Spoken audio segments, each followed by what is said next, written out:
Не може да Македонија има најбогатата партија во Европа и најсиромашните граѓани на Балкан.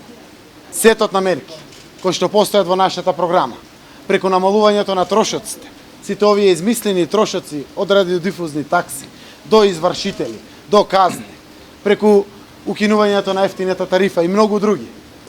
Токму преку мерките за зголемување на социјалната помош, токму преку правичното оденачување и еден еклатантен пример преку повраток на 15% од данокот за додадена вредност на секој граѓанин, ќе се враќат на многу внимателен и сериозен начин парите назад кон граѓаните. Не е возможно да имате економски силна држава и граѓани ако не постои правна држава. Во таков случај имате случај како Република Македонија во кој не постои правна држава, а постои една екстремно богата фамилија и сите останати се сиромашни или екстремно сиромашни. Втора работа што е поврзана директно со правната држава и неселективното применување на правото и што е исто така апсолутен приоритет за опозиционата коалиција по добивањето на власта, ќе биде враќањето на сето она што е украдено, односно оплячкано од македонските граѓани. Апсолутен приоритет по 11, по победата на 11 декември ќе биде правната држава да биде вратена, да биде функционална, бидејќи Македонија денес не е правна држава,